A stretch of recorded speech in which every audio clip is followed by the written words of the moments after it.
Good evening, everyone, and welcome to the Smithsonian's National Museum of American History. Thank you so much for coming out this evening, the first wonderful day of spring. Thanks for coming out. I'm Paula Johnson, a curator in the Division of Work and Industry here at the museum.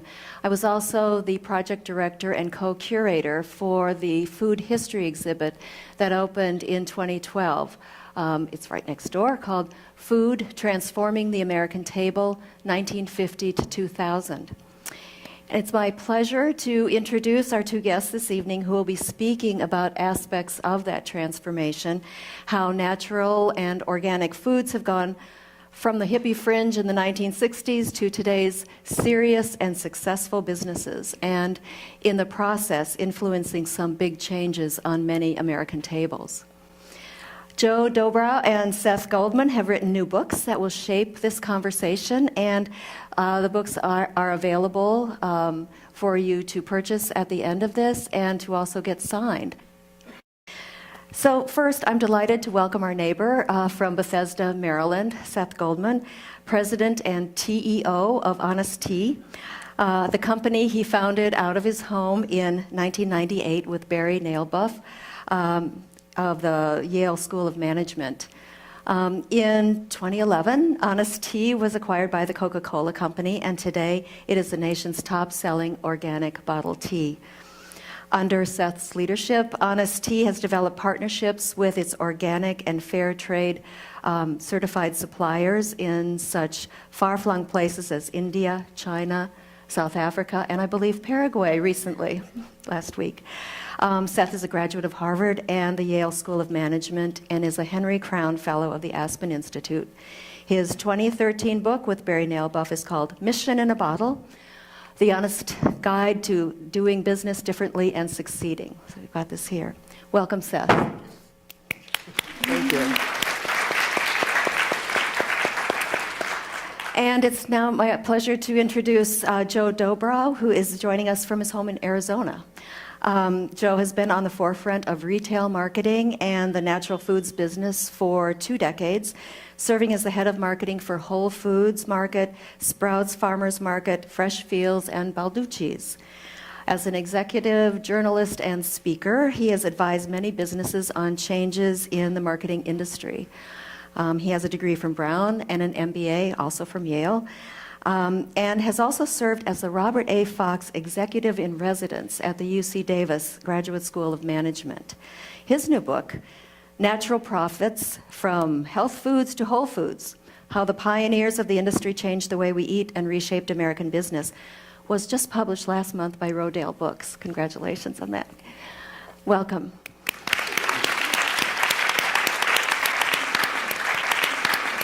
So Joe, I want to start with you because your book really covers this long period of history. And honestly, I wish we had had it when we were doing the research for our exhibition, because you really found a lot of people. You did, over 100 interviews, and you really spent some time with the pioneers of the natural and organic food movement. People like Mo Siegel of Celestial Seasonings. So could you sort of set the stage for us a little bit? What was their intention? What were they trying to do? And what were some of the challenges that they faced in those early years? Sure. I think when I looked back at this industry, what I saw was a struggling backwater kind of an industry that was a disparate group of individual entrepreneurs who were struggling. I mean, they had no blueprints. There were no plans for how you build a tea company or a yogurt company or a natural foods retailer, because there was no industry out there. And so what's so fascinating is that in such a short period of time, really 30 years or less, we've seen this go from this hippie sideshow, as Paula said before, into an extremely influential, highly regarded, $100 billion industry. It's forecast to reach $218 billion by the end of this decade. So that is just a remarkable achievement. That's what fascinated me about it, and I really felt that though there had been some stories told by some of these entrepreneurs, some of these individuals, nobody had really woven a narrative together. Nobody had gone and said, who are these people? What are their colorful stories? What is the thread that weaves together all of these efforts and that has helped to create this industry? And so that's really what I did in the book, and all of the interviews that I conducted, all of the additional research, some of which was done right here in the exhibit that Paula curated, because there's some fascinating things in there and some great facts. All of that contributed to this tapestry of this story that I urge people to read, not because it's going to fatten my pockets, but because I really think that this industry is so important and so influential that we as progressive-minded people in the 21st century need to understand what it is and how it came to be. And hopefully I've told some of those stories in the book. Can you give us some examples, for example, about Mo Siegel and what his personal story was and some of the challenges that he faced? I think in particular the story about the banker is one that is very telling and kind of, again, will help set the stage for what comes later when, you know, bankers think a little bit differently about organic. Well, if we could somehow look into the pantries of all of you in the audience tonight, my guess is that probably a third to a half of you have some Celestial Seasonings tea product in your cupboards. It is a ubiquitous product today. It hasn't been around that long. The company was founded in 1969 by this fellow who had grown up as a flower child, sort of a perfect specimen of the 1960s, Mo Siegel. Grew up in the mountains of Colorado, started to go to college. That really wasn't his thing. Dropped out, went off into the mountains, sold posters out of a tiny little health food store up near Rocky Mountain National Park. But Mo started to go out hiking and foraging for wild herbs, and he would start making tea with it. And he realized that this was really good. And at the time, you only really had Lipton tea and Tetley tea and sort of the traditional black teas that American stores had always sold. And there were no herbal teas here. And so Mo started to create a business out of this. But again, no blueprint. It was very hard for him to do. No funding, no capitalization. So when he moved to Boulder and he started this business up, he put together a plan where he envisioned a $100 million company. And imagine how crazy that was. There was no natural foods industry. There were no natural foods superstores out there. There was no Whole Foods. So he went to his local bank, I think it was a National Westminster Bank in Boulder, with his partner, John Hay, and they walked in with Tupperware containers full of their Mo's 36 blend tea and tried to explain to this bank manager what their plan was and how they thought this was going to grow into something big. And the manager had this glass enclosed office, like the WTOP Nerve Center. And so in the middle of the meeting, the manager said, excuse me one moment, would it be okay? Can I bring some of my colleagues in here? I want them to hear your story as well. And so Mo and John said, sure. And they brought the other partners in wearing their three-piece suits. And they proceed with the pitch, and they walk out, they shake hands. Mo and John think that it's gone very well. And as they're walking out of the bank, they look back up at this glass office, and they see all of these bank managers doubled over in laughter because this was all a big joke to them. They thought this was absurd. So they did end up granting them a $5,000 loan, which they made John's mother co-sign. So that was what these guys faced. They had no access to capital. They were ridiculed. And the big food industry, which at that point had really taken hold. I mean, we can talk about that a little bit later, but in the years after World War II, there was so much consolidation in the food industry that there really was no room for upstarts like that. So that was the sort of thing that Mo Siegel and his company faced. Mm-hmm. Well, now, as long as we're on origin stories, Seth, we would love to hear yours. I have to say that the book is like a graphic novel, and the images are just wonderful, and it takes us on this wonderful journey, which it feels wonderful reading it. I'm not sure it was so wonderful. It's a little harrowing in parts. But tell us about, how all these years later you started and how that Sure. went. Yeah. Well, first let me say how nice it is to be here. And I read Joe's book just as I was traveling in Paraguay 2 weeks ago. And for me, actually, I learned so much. It was I never really fully appreciated the context of the story. And all these people who I know didn't understand exactly how they fit together. And the other thing that struck me was all of the people leading the food and the natural foods industry, not one of them, if you ask them what they do, would say, I'm a business person. They would say, I'm an activist. And they would, coming at it from very different dimensions. And I think I include myself in that same mindset. And for me, Honest Tea was a way to try to address issues I care about, issues of diet, issues of agriculture sustainability, and economic opportunity. And Joe, on page 25, played a very important role where I had been working at the Calvert Group in Bethesda and had this idea, well, wait a minute, I'm thirsty. I knew my co-founder, Barry, agreed there was an opportunity to make a less sweet drink. And so I brought some thermoses of tea that I had made in my kitchen. And I went to Joe, and Joe was at Fresh Fields at the time. I said, what do you think about this? And he didn't laugh me off out of the restaurant, but...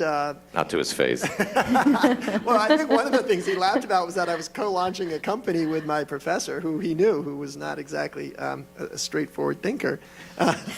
So the idea was, to launch a less sweet beverage. We did get the appointment, thanks in large part to Joe's help with Fresh Fields.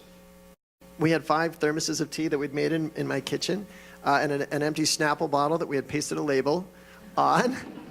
And said, we want to sell this in your store. And one of the key insights, that Barry had was the recognition that most of the bottled tea on the market really isn't tea as we know it. It's not brewed. It's not. Certainly doesn't taste like tea. It's made with a powder or syrup.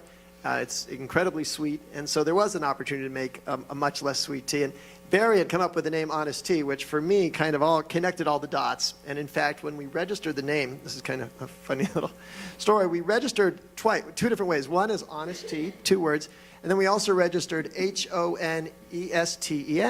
And within a few weeks of that application, we heard back from Nestee's trademark lawyer, who said, well, you've registered to market a product called Ho Nestea, and we're not comfortable with that.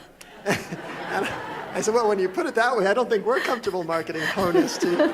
So we withdrew that application, and we had the rights. And so we started in those Freshfield stores. We, in addition to working with this first flyer, the Wolf Trap Summer Picnic Series, other than that, all we did was sampling. And we managed to become the best-selling tea in the 17 Freshfield stores by the end of that summer. And from there, we just grew painstakingly at times, but kept building the brand and kept believing that there was a way to change the diet. Mm-hmm.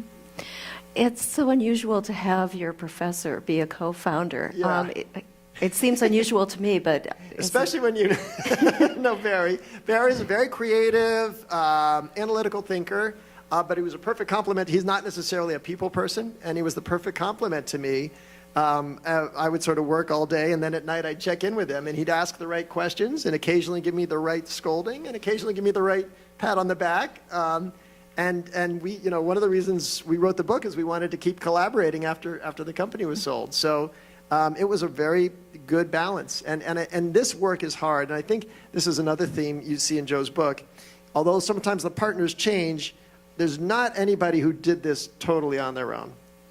Yeah, that's a great point. Almost everybody said to me that they're a co-founder. Nobody refers to themselves as a founder in this industry because there were always partners out there, and there are many practical reasons for that. Well, one of the reasons is we all made so many ugly mistakes that if it was just ourselves in it, I think we would have given up hope. And so that partner really helped balance things. I have to tell you a very quick Barry Nailbuff story. So the guy is a game theorist. So if you saw the movie A Beautiful Mind, that's game theory, and that's what Barry is really an expert on. And when I was a first-year student at Yale School of Management, the second-year students were taking his game theory class, and there was a midterm exam in there, and the median score on it was 37 out of 100. So it scared the pants off of all the first years. And so I mentioned that in my book when I'm trying to describe who Barry was. And a couple of weeks ago, I was up doing a panel at Yale, and I stopped in to see Barry. And I gave him a copy of the book, and as we're talking, he's thumbing through it, and I see his eyebrows go up, and he's reading the section about him, and he looks up at me over the book, and he says, 37, huh? And I said, yeah, I don't have documentation of that, but that's my recollection. It was, sort of a very important moment for us back then. And he shakes his head a little bit, and he says, sounds too high. Great.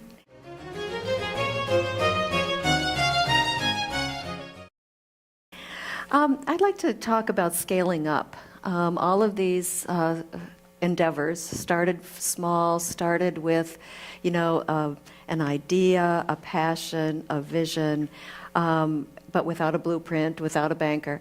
And Without funding also. Yeah. And then at some critical point, when there is enough success, then there is the decision about scaling up. And I'm just wondering if you would, talk a little bit about some of the decisions that had to be made and how you go about that and what compromises, kind of entered the picture. And, this kind of relates also to the idea of, is there really possible to be industrial organic, which is something that, is out there. So talk a little bit about scaling up and those challenges. Sure, I'll kick that off a little bit. Yeah, it's certainly true. No company in this industry started big. Nobody had sort of that big plan that said, we're going to develop this company, like that. It was trial and error for everybody. It was mom and pop in almost all cases. I tell the story in the book of Drew and Myra Goodman from Earthbound Farm, another product that's probably in 50% of the refrigerators of this audience. And Drew and Myra were a part of creating the exhibits here at the Smithsonian. This was a couple from the Upper East Side of New York that knew nothing about farming, and when they started to grow baby salad greens and package them up, Myra's father came out from Brooklyn and sort of figured out how to put together a little assembly line, and they're hand packing their plastic bags and stapling labels on the side of it. That's a very common story in an industry like this. I met Crispin out here who founded the Beautiful Day Natural Food Store in College Park. I'm sure that your goal was not to create a chain of 20 stores. You were somebody who had that innate passion. You wanted to be able to fulfill that, and that was your way of doing it in 5,000 square feet? I don't know how many.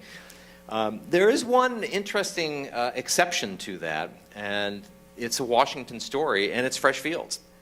Because for the first couple of decades that the modern natural foods industry got going, with the Mo Siegels and Steve Demos from White Wave and many others, all trying to leverage capital, leverage other people's investments, find facilities where they could co-pack and produce because they just couldn't afford to do it on their own. So the industry grew slowly, and it became, a $500 million industry, and then $1 billion, and maybe by the early 70s or mid-70s, it was up to $2 billion, still pocket change. But in the late 1980s, certain external events happened. There was the Alar scare in 1989 that led to what Newsweek called the panic for organic, and all of a sudden, natural foods crossed over from these little backwater health food stores into mainstream supermarkets. And it was at that point, in late 1980s and into 1990, that Kathy Sklar and her then husband Mark Ordan and their partners sat down and said, there's an opportunity here. Whole Foods at that point was 20 stores, mostly west of the Mississippi. You had Bread and Circus up in Boston. You had Mrs. Gooch's out in LA. Still small retail enterprises that were very local, very regional.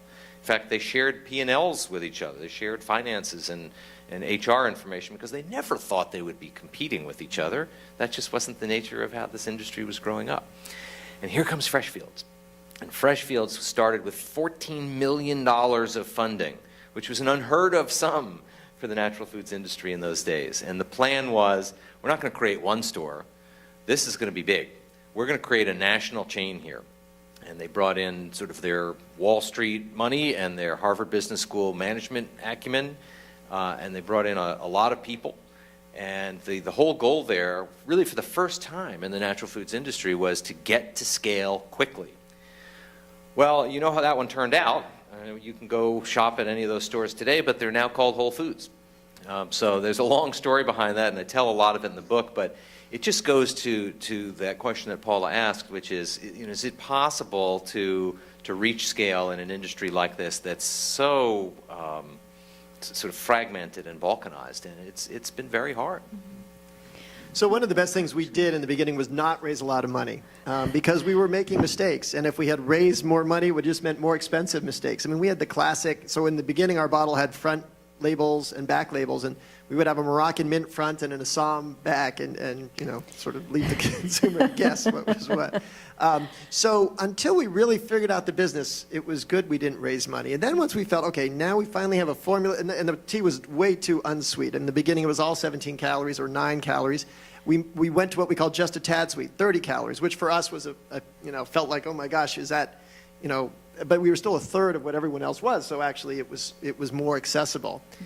And then the product started to get traction. And then we realized, okay, now we've got enough of this figured out, we can scale this. And then the question became, well, do we really believe in what we're doing? And from my perspective, when we talk about diet, when we talk about organic agriculture and fair trade, we do believe in those things. And then we said, if we really believe in this, isn't our obligation to make this as big as we can? I mean, if we can keep those equities in the product, and we say, mission in the bottle because it's in the bottle. If every bottle we sell has those properties, then we should make this as ubiquitous as we can. And for us, that's why the partnership with Coca-Cola made sense. And to give you a sense of scale, before Coke invested in 2008.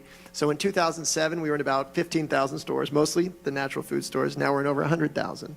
And before Coke invested, we were buying about 800,000 pounds of organic ingredients. This year, we'll buy over 8 million pounds of organic ingredients. Wow. So we're really starting to transform the way decision makers in the developing world think about agriculture and about their labor conditions. And I would add one thing to that, because Seth, as brilliant as he is not a self-promoter, but really what Honest Tea has done, and with his friend Gary Hirschberg at Stonyfield Farms, a similar model, is absolutely brilliant. There are people in our industry who criticize this notion of industrial organic, and they look at Whole Foods, now number 232 on the Fortune 500 list, incredibly, and they say this is too much, it's too big, this is violating the principles on which Crispin started his store, and what Drew and Myra started doing with the Earthbound Farm. But what we've all realized is that from this world after World War II, in which chemicals took over and essentially infiltrated nearly every item in the food chain, we've only been able to get that pendulum to swing back a tiny little bit of the way. $5 to $6 out of every 100 spent on food in this country are spent on natural and organic. What Seth has done with Honest Tea is to make that big leap and say, we can keep doing what we're doing and sort of slowly grow. But if we really want to have an impact, the only way to do it is to piggyback on the shoulders of a big food company out there, in his case Coca-Cola, or in Stonyfield Farms' case Groupe Danone, which makes Dannon yogurt. And it's not just a matter of getting onto their trucks and getting the distribution. It's something that these guys refer to, and I quote them in the book, as the reverse DNA model. It's essentially saying, we are going to become part of this larger organism, and in our own little modest way, we're going to influence them. That may not be Seth's goal every day of the week, and as he readily acknowledges, he's 0.5% of Coca-Cola's total sales, so he doesn't necessarily have the CEO's ear every day of the week, but he's in Atlanta a lot. And, I'm an optimist, and I look at some of the things that Coca-Cola is doing and that Groupe Danone is doing and say, I think these guys are starting to impact their thinking. We've talked about the expansion of organic food, and this was really interesting. $5 to $6 of every 100 is spent on organic. But there's also the issue that is organic as widely available as it needs to be or as it could be? because it does usually cost more, and it's really not available to a great many people in the United States. What do you see the industry sort of doing to Well, I mean, that goes right to the, for example, the relationship with Coca-Cola. When we are only available on the coasts and in the natural food stores, we're not reaching everybody. And we never set out to create a business that would sell healthy products to healthy people. We love healthy people. We want everyone to be healthy, but everybody, you can't be healthy if you don't have access to it. So the fact that our distribution has expanded so much, and this is funny because I was speaking to a group of food co-op owners the other day, and I mentioned that we're in conversations with 3 of the 5 largest national fast food chains about them carrying organic, fair trade, low sugar tea. And I said, well, wait, is that good? I said, but how can that not be good? I mean, if we know what's being consumed in those places, if we have the opportunity to introduce them to the kind of product we're selling, that's, to me, only a positive thing. Yeah, I get asked this question a lot during the media interviews that I've been doing, and it's sometimes referred to as food inequality. And to me, it's not a new problem. And this has been out there for a long time. And the good news is I really think we're making a lot of progress. Like any commoditized industry, you've got to get to scale in order to get the production costs down, in order to get the retail costs down. And when natural and organic foods were just this tiny little speck on the horizon, heck yeah, things were more expensive because every step of the production process and the packaging and the distribution was more expensive. Now we're getting to the point at which we are finding economies of scale. The prices are coming down, and it is certainly the case with Honest Tea and with many of these products that you can find them in convenience stores now. They may not be the best prices there, but the fact is that the accessibility is vastly improved. So I think we're getting there. Do I want to see greater access for everybody out there? Of course, but I think that we have to look at it just the way that we would look at the automotive industry or the telecom industry or whatever. And nowadays, virtually all demographic profiles have access to cell phones or to television or to vehicles, and that's what we're aiming for. And just to give you a concrete illustration, in the book we actually do map out all of our costs, but when we were getting started, we were buying bottles. It cost us about 16 cents a bottle because we were a small purchaser of bottles. And that was the biggest cost, much more than our tea cost us about 4 cents and our sugar about 2 cents. Now that we're part of Coca-Cola, our bottle cost is closer to 10 cents. And our tea is still around 4 cents, but it just means the biggest cost goes down. It means we can make this product more accessible. Great.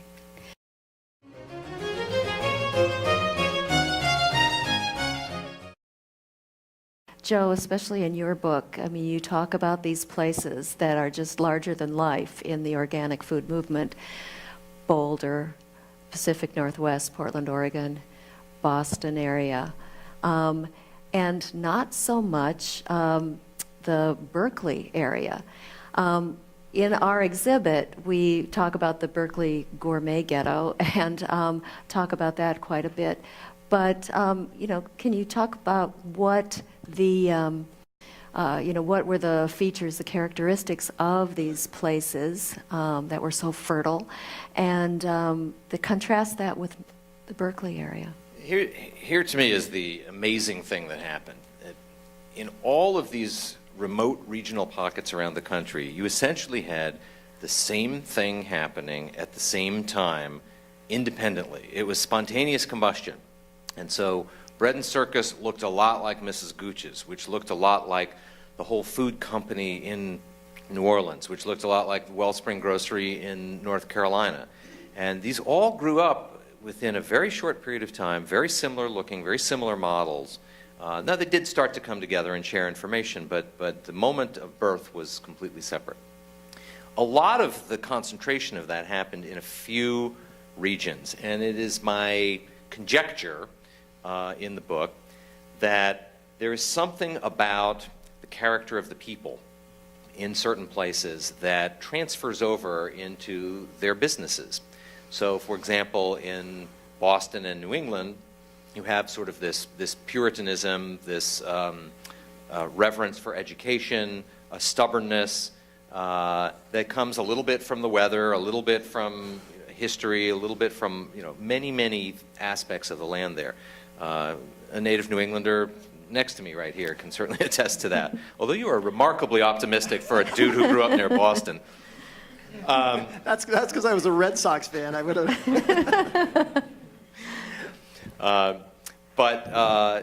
We saw these pockets start to develop. So Boulder was clearly one of them, and I have a chapter in the book called The Boulder Mafia, where I talk about how it became this incredible concentration of entrepreneurs there. Most of them were not native to Boulder or even to Colorado. Some of them were drawn out there by this unbelievable event that I talk about at some length in the book called Millennium 73, which was a gathering at the Houston Astrodome of the Divine Light Mission and the Guru Maharaji. And I knew nothing about this before I started researching the book, but if you haven't heard about this, you gotta look it up. Read the book or look at it online. It was an amazing movement, and it attracted a lot of people who became real scions in the natural foods movement. So Boston was a great center for this, and you had a number of elements in place there. You had great retailers and distributors initially in Erewhon, and then Bread and Circus. You had a number of manufacturers there, ranging from Tom's of Maine and Ben & Jerry's and Light Life, and on and on. The Pacific Northwest also became a real center for it. And I focused on those three. And the only reason that it did not focus on Northern California as much is that there was one element in the formula that was missing there, and that was the retailer. All of these other places had a retailer that grew up out of this spontaneous combustion and really took off. And in Northern California, Safeway was the predominant player then, as they are today, and they were not so much into natural foods. And they seem to have, by intention or not, sort of kept the independent natural foods movement at bay there. There were some that grew up in Haight-Ashbury and in the People's Park movement and all of that. And there's some fantastic stories about things that happened in Berkeley itself, some of which I included in the book, some of which I didn't, but it probably deserves a place on the podium along with them. Well, you also had really strong independent co-ops. So Rainbow Co-op, probably had an anti-corporate mindset. Berkeley Bowl, also like strong local management and sort of not being corporate and wanting to expand. That's true, and Rainbow Grocery was a manifestation of the Divine Light Mission movement that I talked about before. Yeah. Mm-hmm. And so then we get to our own neighborhood here in DC, and we've already touched a little bit on Fresh Fields, but we should talk about BFF, before Fresh Fields, and the Maryland Food Co-op from the University of Maryland. That was an important one. We have some material from them in the exhibition. But we also, Kathy, you need to get a microphone and tell us a little bit about your experience with Fresh Fields and founding it here in the DC area, co-founding it, and what those early years were like. As several of us have reminisced already tonight, those early years were quite hectic. As Joe said, this was not a new idea. The wheel, the store had already been invented, but we were determined to go at it in sort of a bigger, better, smarter way. And we came actually to this market because we had been in New York and no real estate landlords would talk to us, so we came down here and were able to get 4 locations, which is what we needed to have enough mass for marketing, which at the time was mass marketing before tweeting and emailing. So we did a lot of newspaper ads and radio ads, and but our goal was to make it a modern, clean, suburban supermarket that consumers would appreciate and understand. A lot of young, educated families, which is what I was personally. So I got it. I knew what the Bethesda Co-op was, and it had some of the stuff. I didn't recognize it. I just didn't feel so comfortable in there. I went into the Giant, and I had, moved here from Manhattan, so I had dreamed of big, clean, suburban supermarkets. And I got there, I remember asking for a Kirby cucumber, and the guy looked at me like, who's he? You know, like no idea. So with Fresh Fields, we created an environment that sort of felt familiar to people in that it was clean and well lit, but then it was very, very unfamiliar in what the products were. And they could look around, customers could look around the perimeter and, you know, see lettuce and see steak and meat and see a bakery, and they recognized that. And then there was the whole matter of educating them about how these were different. But then the groceries, all the stuff in the middle, well, that was completely new territory. And today, when I go into Giant and see all those brands, or I see them, you know, advertising in the newspaper in the coupon section, like the world has really shifted in 20 years. Yeah. Well, Fresh Fields was the Money's 1993 Store of the Year. This is from our archives, which is, you know, a wonderful story about the beginnings. And then we also have, just because we're all about objects here, you know, we have a little, let's just have a moment with our hometown Fresh Fields apron. And worth noting, Paula, that Kathy is dressed in teal and yellow tonight. She is, and you know. One other comment I want to make, because I know we've got quite a few people here tonight who were part of Sutton Place Gourmet and the Balducci's team. And that preceded Fresh Fields into this market, and it was a little higher end. But the interesting thing was that when Fresh Fields opened, Fresh Fields ended up raiding the management team of Sutton Place Gourmet, and a lot of the key people who ended up becoming important people in Fresh Fields originated with that company. And you know, here we are again, all these years down the road, and the names have changed, but the corporate heritage of Sutton Place Gourmet and Balducci's is still here in the market, and Fresh Fields is in the museum. Mm-hmm. Yeah. So there you go.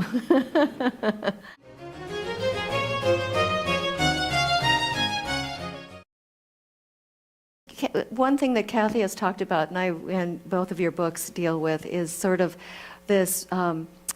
It takes a while for people to kind of understand what organic is, what is natural, what is healthy, and what it says on the label and what it means. And the process of kind of having a educated consumer who can read the labels, and then also who can read, you know, some of the not so clear labels or intentionally unclear labels. So can you talk a little bit about some of those challenges of what this means, and as a marketing person, you know, getting it out there clearly, and then also what your thoughts are on how the, you know, consumers kind of are today? Have people caught on? Think back now, if your memory banks, if your mental hard drives go back this far, into the 1960s, 1970s, even up until 1980, there were no Nutrifax labels on the backs of products. In fact, as late as 1980, only about 10% of the products in supermarkets actually had a full listing of ingredients on them, because the law didn't require it. And there were all sorts of weird things going into products during those years of the 60s and 70s when food science became a whole new industry. There's one that I talk about a little bit in the book. It was a product called Merlinex that was created by a company with the almost scary name of International Multi-Foods. And Merlinex was described by International Multi-Foods as instant anything. So they used it in Colby cheese, they used it as a texturizer in brownies, they used it as phony fig paste in fig bars, it became strawberry filling in pastries. I mean, it was anything. God knows what was actually in it, because they weren't required to list that or even to list the presence of Merlinex on food labels.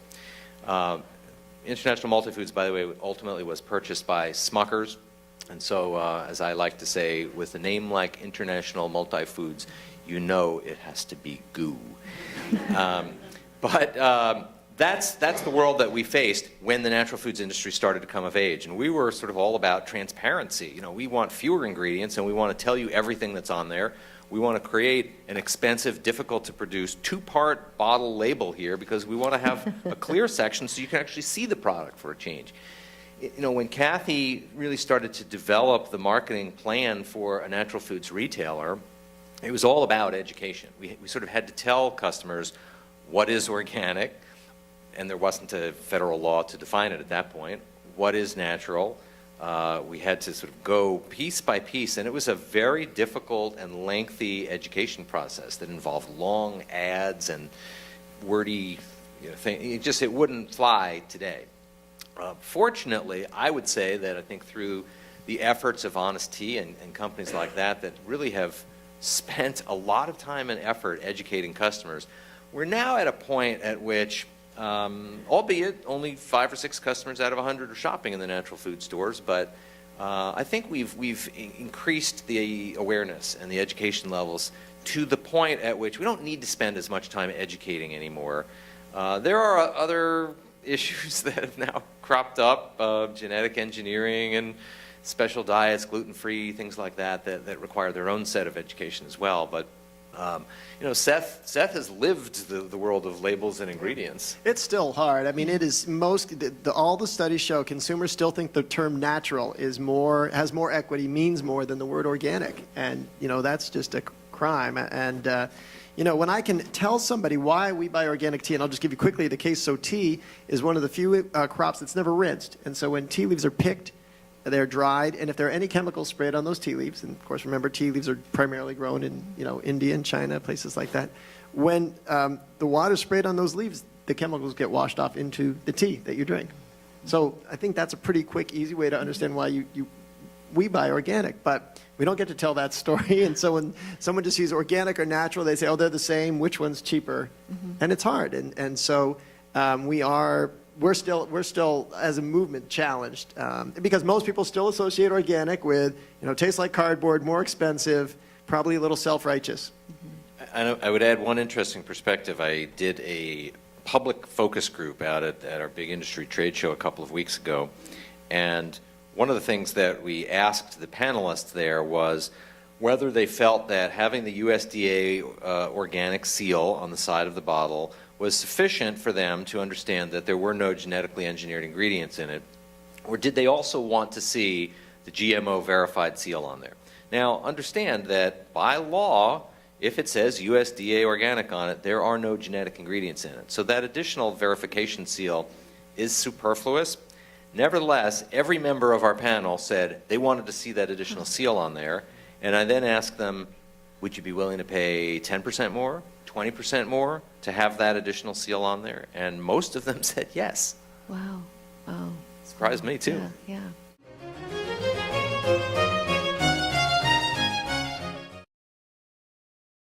We've been talking about supermarkets and packaged goods, but I wanted to get the panel's views on restaurants, because both as a consumer and a business analyst, Yale School of Management, 84, but really as a consumer, as a vegan who travels a lot, if there isn't a Chipotle, then I'm looking for a Whole Foods for fast casual dining, basically. Washington is seen as an incubator for fast casual restaurants, and I'm just wondering, there seem to be quite a few that are racing to this space, but is Whole Foods going to be standing in their way? Well, there are a few brands out there, and like many things, the trend begins in California and it works its way east. And I talk a little bit about this in the book, but you've got Life Kitchen, you've got True Foods Kitchen, you've got Native Foods Cafe, you've got Veggie Grill. All of these are fast casual, some are vegan, most of them are all natural, very different looking, feeling kind of models. They're very upscale, I think really good food. Somewhere in the middle of the process of writing the book, one of my key sources for the book said to me, he said, hey, I saw the entire senior management team of Whole Foods sitting in the Native Foods Cafe, and my understanding is that they're going out and trying to buy them. Well, Native Foods Cafe, I think, got sold in the meantime, but I suspect one of the great things that Whole Foods has always done is its prepared foods effort, which is far superior to what everybody else in the industry has done. So I think it's a growing trend. I'm glad to see it. I think it will continue to work its way east. See some of those brands making their way into the DC area. And then hopefully some things like Sweet Greens that have started here will start working their way back across the country. Yeah, Sweet Green, I'm a founding investor in Sweet Green, and it's a great example, and it's really exciting to see that brand flourish. And Kava, there's a lot of local, I mean, those are going on, and if you can go, so every regional market has, even the Southeast has these kind of things bubbling up. So I think clearly the business opportunity is out there, the one you described. Great. Okay. Another question? Like I said, I got a ton of them. There's this new movement of localvores, or buying local, similar with a passion that we saw with organics maybe in the 70s. Do you think that has legs? And to touch on the previous question, we're seeing rapid growth in farmers markets.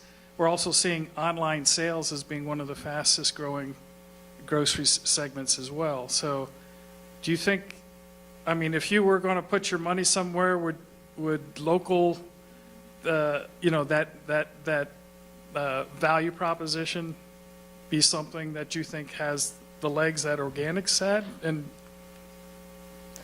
what scares me about that prospect is simply that the economics of it are very, very hard. There's a great example that I tell sometimes, and it's worth repeating here.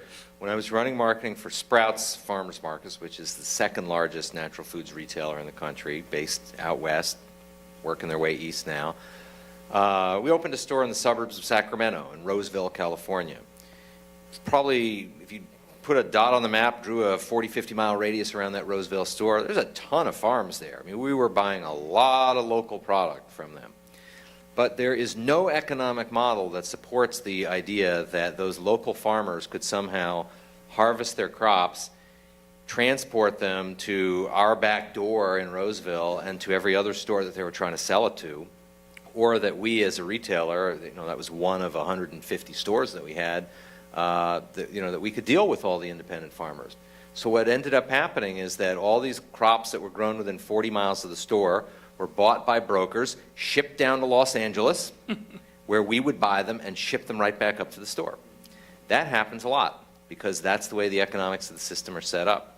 So, yeah, it was local product, but it had a massive carbon footprint, and that system, it's a patchwork quilt, the logistics of which are very, very hard to figure out. I've been impressed with the growth that I've seen and the legs that I see from a consumer side with the local movement, and I love the growth of farmers markets, obviously, but I don't really see it becoming anything big on the scale of organic. Over here. Hi, I'm a very informed, long-time devoted organic person working, including in the Berkeley, Oakland area in the 80s, which I would have comments about, but I won't go into that. As a consumer now in my life, I've shopped at Whole Foods, I've shopped in Safeways and Giants and Freshfields, even worked in Freshfields, a lot of different places. My favorite place is Mom's in the Maryland, D.C. area. But one thing I do notice, I treat Safeway as my organic convenience store because they don't manage the quality well at all for the packaged products or the fresh products. And I find the packaged products are actually more expensive than they are at Mom's. And while they may have the economy of scale, I think they are operating in perception that the products still should be more expensive, a lot more expensive, really 25, 30% more than what I would pay in Mom's. So it's really, when at midnight and I didn't get something, I might go to Safeway and I'll complain to them about their produce department, and then I'll leave and not go back for another 6 months. So that's about how I feel about it now. I guess if you're seeing yourself penetrating that market, maybe you could influence them more to be better. Well, we're certainly trying. There's no question that mainstream groceries are trying to get, and Joe makes the point, you look at Kroger, their what's it called, Simple Truth brand is the largest natural, billion-dollar brand. So they are trying to get it. I would say they don't get it as much, clearly, and so it's great when stores like Mom's, which, by the way, was our first official store. We sold to Whole Foods, but we made our first delivery to Mom's, so we are. Oh, there you go. So it's great when stores like Mom's can lead and set the model, and they follow. and eventually it's just a matter of scale and time. There's a very funny little story in the book that took place in the Pacific Northwest where Stan Amy, who was running a little chain called Nature's Fresh Northwest, every couple of weeks he didn't have a copy machine, so he'd walk a few blocks over to a friend in a law firm and he'd use their copy machine. And he always passed by this door that had this stencil on the outside that said, Safeway Egg Buyer. And he couldn't figure out what it was, and finally curiosity got the best of him, and he goes in one day and he asks this guy, what do you do? He said, well, I negotiate the purchase of eggs for all the Safeway up and down the West Coast. And Stan asked him, would you ever buy brown eggs? And the guy laughed at him and said, no, I couldn't do that because, it'd be inconsistent. We'd have brown eggs in some stores and white eggs in others, and, we couldn't handle that. And so Stan walks out of this little office and he's smiling, this Cheshire cat grin, because he realized at that moment the very issue that you just brought up, which is that the model on which the conventional supermarkets are set up is inflexible. They have not figured out how to be able to put that patchwork quilt of distribution together. Now they're getting there, and companies like Honest Tea are helping them get there, but there's still a long way to go. Yeah. Okay, we'll have 3 questions. We've got 3 people standing, and then we'll depart. Hi, I actually work for a local nonprofit called Eco City Farms. And a couple comments. One, we have a crazy idea that we're trying to get local food closer to the people who need it. And a lot of the crazy idea stuff you were saying is very similar to what we're doing. It's like an idea that no one else is doing. We're trying to proliferate local urban farms and working class and lower income areas in Prince George's County, which all of that together is a huge challenge. But I wanted to ask you if you have thoughts about how all of this industry can be better reached by people who are in lower income areas, and what are some of the challenges I know we see all the time? It's perception, and why would you really want to eat a cucumber? But it's also the the perceived cost of anything organic or healthy versus the amount of money you have at the end of the month is not going to cover anything but the most basic things that can really fill up your family. So all those kinds of things together, do you have any thoughts as to how we can better reach folks in non-affluent areas? Well, first of all, what you're doing is so important, and as a population, we are so disconnected, really from the earth, but especially from, the food that we eat. And as you know, most people think food comes in a package, or where it comes from a package. I think, to me, distribution is a key piece. You've got to be able to make those products available, and you have to make them affordable, and then you have to educate to make people want, just because it's there and because it's affordable. We have such a challenge. I was just thinking about the other day. We're really marketing against evolution. I mean, the human body developed to crave calories. That's, going way back. If you didn't have energy, you couldn't either, catch food or gain food. And so when we're trying to market a less sweet drink, the only way we're going to be able to do that is with education. So we haven't given ourselves an easy business proposition. I don't have an easy answer.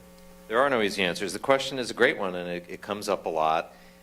So much of it is supply and demand.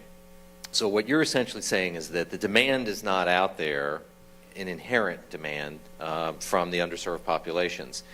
And so without that demand out there, how are we going to create an adequate supply for them that's going to be affordable? It's a very hard thing to do. The good news, again, is that I think that as these companies become bigger, they are run by people who have a real conscience, who understand the importance of issues like the one that you're addressing. And I don't think that they're going to leave those inequities sitting out there on the table forever.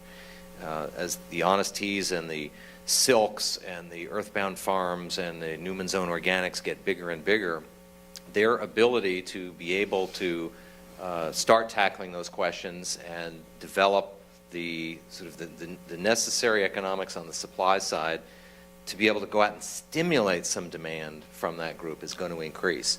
But like any commodity, it doesn't happen instantly, and we're still, I think, at a fairly early point on the growth curve there. Hi there. Sort of building off of that question, when I first was introduced to Honest Tea, had an instant brand love, both for the principles of the low sugar, all organic teas, and then also the idea that it came right out of Bethesda, my hometown. So I love that to Thank begin you. with. And, I have noticed that there has been changes over the years as you've done a tad sweet, and that you've developed the children's line that has a little bit more sugar in it. I'm wondering from a health standpoint what your thought is about educating children's palates, and have you ever thought about doing a lower sugar children's drink to get, the public health message out there? That's a very good question. So the kids, we have a line called Honest Kids. And the origins of that happened in 2006. I'm making my 3 sons, they're making their lunches, and my middle son says, Daddy, I know you sell healthy drinks to grown-ups, but these drink pouches you're putting in my lunchbox are really sweet. And they had more, it was a different brand, it was called Capri Sun, more calories per ounce than a can of soda. And I, and probably a good portion of the people in this room, were putting these things in their kids' lunchboxes. And so I said, wow, why don't we take the same equities of Honest Tea, the low sugar, organic, and put it in a kid's drink? And we got to 40 calories. It was, for us, there wasn't official market research. We did a bunch of tastings. And basically, 30 calories, kids just, we got the tongue, like they didn't like it. And we realized, frankly, at 40 calories, they didn't like it either. If you give a kid a 40-calorie drink and a 100-calorie drink, I said, that's a waste of research. I know that, the kid's got to go for the 100 calories. But we found that 40 calories was just sweet enough where, first of all, you got a captive audience. If a kid opens up a lunchbox and the only drink they have is Honest Kids, guess what they'll drink? So on Monday, they may be a little, oh, this isn't quite what I want. Tuesday, they're along with it. By Friday, you've changed the palate. And I know you can say that is relatively sweet, but compared to 100 calories, 40 calories is dramatically less sweet. And as you think about it, multiplying, Capri Sun sends billions of these things, and if we're out there at 40, the interesting postscript on it is that just 2 years ago, I think in part due to our success, Capri Sun moved from 100 calories to 75. So there's no question that our ability to get there is notable. I don't think we can go lower unless we use artificial ingredients, and that's not something we wanted to do. Thank you very much. Sure.